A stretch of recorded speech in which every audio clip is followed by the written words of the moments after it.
মনে রাখবেন কিছু কিছু দুষ্ট জিনের উপদ্রব আছে, আপনি খেয়াল করেন না। যেমন কথার কথা, বাসায় বাচ্চা কাচ্চা অস্বাভাবিক দুষ্টামি করে, মানে সীমাহীন, মানে কোনো স্বাভাবিক কিছু না, বুঝবেন দুষ্ট জিনের ভয়ঙ্কর প্রভাব ওর উপরে পড়ছে। এবং অনেক রোগ আছে কিছু লোকের, দেখবেন যে এই রোগগুলোর কোনো ট্রিটমেন্ট করে কিছু হয় না, কোনো ডায়াগনোসিস হয় না, বহু চেক আপ টেস্ট, ডাক্তাররা আন্দাজ অনুমান করে বিভিন্নভাবে ট্রিটমেন্ট করেন, চেষ্টা করেন, কিন্তু কোনোভাবে ভদ্রলোক ভদ্রমহিলা সুস্থ হয় না। এরকম বহু রোগী দেখেছি আমি যে কোনোভাবে সুস্থ হয় না। এগুলোর বেশিরভাগ ব্ল্যাক ম্যাজিক এবং দুষ্ট জিনের রোগী। ঘরে ঘরে আমাকে সাথে সাথে জিজ্ঞেস করলেন ওনারা, মুফতি সাইফুল ইসলাম ভাই এবং আমাদের তানভীর ভাই, ওনারা আছে, ওনারা জিজ্ঞেস করলেন যে ভাই এটা কেন হয়।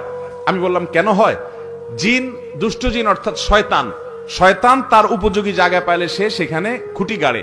আমাদের বাসা বাড়িগুলোতে হারাম এই পরিমাণ হয়, আপনি ইউটিউবে ওয়াজ শুনতে যান, শুরুতে আগে পান্ডা অ্যাডভার্টাইজ দিয়ে নিবে, এরপর আরো বিভিন্ন অ্যাডভার্টাইজ আসবে এবং মিউজিক আসবে, এগুলা চলবে।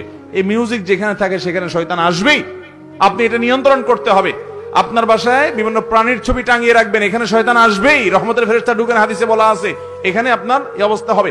ঘরে ঘরে মানুষ এটা ফিল করছে না, বহু মানুষ হাহাকার করছে, আমরা রাকির নাম্বার দিয়ে রাকিদেরকে রেফার করে কুলাতে পারছি না, এই পরিমাণ মানুষ আক্রান্ত। বাঁচবেন কিভাবে আমি সব জায়গায় বলার চেষ্টা করি ভাইরা আমার। নাম্বার 1, গুনাহমুক্ত বাসা করেন, বাসা বাড়িতে গুনাহ করবেন না, এগুলা থেকে বাঁচান বাসা বাড়িকে।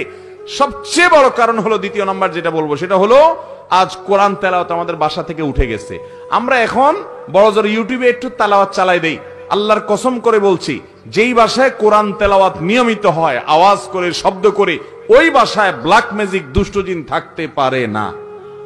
আপনি যদি মিরাকল দেখতে চান ভাইরা আমার, আমি বুকে হাত রেখে বলতে পারি, আপনি আল্লাহর কুদরত যদি দেখতে চান সরাসরি, দুষ্ট জিনের উপদ্রব আছে যে বাসায়, সে বাসায় আপনি সূরা বাকারার তেলাওয়াত চালু করে দেন, জোরে জোরে তেলাওয়াত করেন, নিজে না পারলে অডিও চালু করে দেন। আমি নিজের চোখে বহুবার দেখেছি যে অস্বাভাবিক আচরণ বাচ্চাদের, এটা সেটা, রুকিয়া চলছে, তেলাওয়াত চলছে, ভালো হয়ে গেছে। আমার পরিচিত এক বোন আছেন, বোন বলতে আমার আপন বোন না, দুঃসম্পর্কীয়, উনি আমেরিকাতে থাকেন, অনেক বড় ব্যবসায়ী। ওনার বাসায় ভয়ঙ্কর অবস্থা মেয়েদের, মেয়েরা কোরআন তেলাওয়াত চালাইলে পাগলের মতো হয়ে যায়, কোনোভাবে সহ্য করতে পারে না, বলে যে বন্ধ করো এটা যেভাবেই হোক। এবং হাজার হাজার কোটি টাকার মালিক ওনারা, বাফেলোতে আমেরিকাতে থাকেন। আমাকে বললেন ভাই কি করা যায়, আমি রুকিয়ার অ্যাপ দিলাম, বলে যে কোনোভাবে তেলাওয়াত শুনতে রাজি না। আমি বললাম যে ওদেরকে যদি বেঁধে রেখে হলেও আপনি কিছুদিন শোনাতে পারেন, দেখবেন ট্রিটমেন্ট হয়ে গেছে। আমাকে গত সপ্তাহ না তার আগের সপ্তাহ যেন, কয়েকদিন আগে আমাকে জানালেন যে ভাই আপনি না দেখলে বিশ্বাস করবেন না যে আমার মেয়েরা এখন এতটা স্বাভাবিক হয়ে গেছে যে কোরআন তেলাওয়াত শোনা ছাড়া এখন আরো ঠিক থাকতে পারে না, কিন্তু প্রথম সহ্য করতে পারতো না। আমার বাসায়, আমি তো এলাকার সন্তান, আপনাদের লক্ষ্মীপুরের বশিরপুর আমার গ্রাম, সেখানে একদিন সকালবেলা আমার এক নিকটাত্মীয় এক ছেলেকে নিয়ে আসছে, ইয়াং ছেলে, যুবক মানুষ, সৌদি আরবে ছিল, বলে বিদেশ থেকে চলে আসছে। কি হয়েছে, সে আজানের আওয়াজ হলে শুনতে পায় না, তার পুরো শরীর বাঁকা হয়ে যায়। এবং সে বলে যে তখন তার শরীর এমন শক্ত হয়, টোকা দিলে মনে হয় যে বিষাক্ত সাপ দংশন করছে, পাথরের মতো হয়ে যায়। আমার চোখের সামনে দেখলাম জোহরের আজান শুরু হলো, সে আসছে অনেক আগে, বসতে বসতে 100 পর্যায়ে জোহরের আজান শুরু হলো, দেখলাম যে সে বাঁকা হয়ে যাচ্ছে এবং শক্ত হাট হয়ে যাচ্ছে। ভাইরা আমার, এগুলো কিছু হয়তো খুব দৃশ্যমান বোঝা যায়, আর ম্যাক্সিমাম ঘরে ঘরে বুঝার উপায় নেই।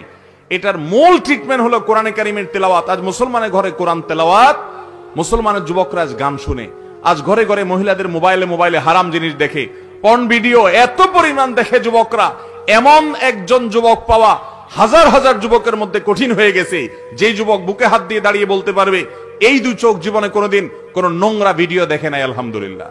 এরকম যুবক পাওয়া যায় না ভাইরা, চ্যালেঞ্জের ব্যাপার। জীবন ধ্বংস হয়ে যাচ্ছে, সব জাহান্নামের দিকে দৌড়াচ্ছে, আপনাকে বিকল্প পথে যেতে হবে।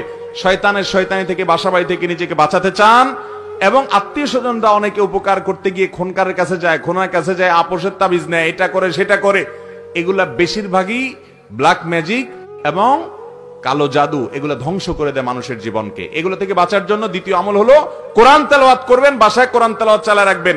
নাম্বার 3, আপনাকে তৃতীয় যে আমল করতে হবে, আমি সব সময় বলি, বাসায় ঢুকতে বিসমিল্লাহ বলে ঢুকবেন, বাইরে হতে বিসমিল্লাহ বল। বিসমিল্লাহ বলা ছাড়া বাচ্চাদেরকেও ঢুকতে দিবেন না, কাজের লোককেও ঢুকতে দিবেন না।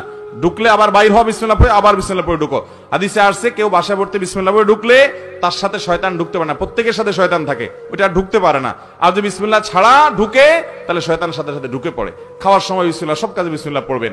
এভাবে আরো বিভিন্ন আমলের মাধ্যমে এই উপদ্রব থেকে বাঁচবেন। ব্ল্যাক ম্যাজিক থেকে বাঁচার জন্য সৌদি আরবের সাবেক গ্র্যান্ড মুফতি শেখ আব্দুল আজিজ বিন আব্দুল্লাহ বিন বাজ রাহিমাহুল্লাহ একটা চমৎকার আমল দিয়েছেন, সারা পৃথিবীতে রাখীদের কাছে জনপ্রিয় আমল। কিছু পানির মধ্যে কিছু বড়ই পাতা, নির্দিষ্ট কিছু সূরা পড়ে, এটা লম্বা প্রসেস আছে, এটা দিয়ে গোসল করলে নিয়মিত ব্ল্যাক ম্যাজিকের প্রভাব কেটে যায়। এবং এই আমলটাও আমি পরিচিত অনেককে দেখেছি করেছে। আমাদের এই যে আপনাদের নিশান ভাই, এই মাহফিলের আয়োজক তানভীর ভাই, ওনার ফ্যামিলিতে উনি নিয়মিত রুকিয়া করেন এবং উনি আমাকে বলছেন, ভাই শরীরটা মনে হয় যে শরীরতে কিছু চলে গেছে, পাতলা হয়ে গেছে। এই জন্য কোরআন তেলাওয়াত করবেন তো ইনশাআল্লাহ, বাসা বাড়িতে কোরআন চালাবেন তো ইনশাআল্লাহ। আমি শপথ করে বলছি, আল্লাহর কালামের মিরাকল যদি দেখতে চান তাহলে দুষ্টজনের উপদ্রব আছে এবং অস্বাভাবিক বাসা ভিতরে সমস্যা, রোগ বালাই আছে, ব্ল্যাক ম্যাজিক আছে।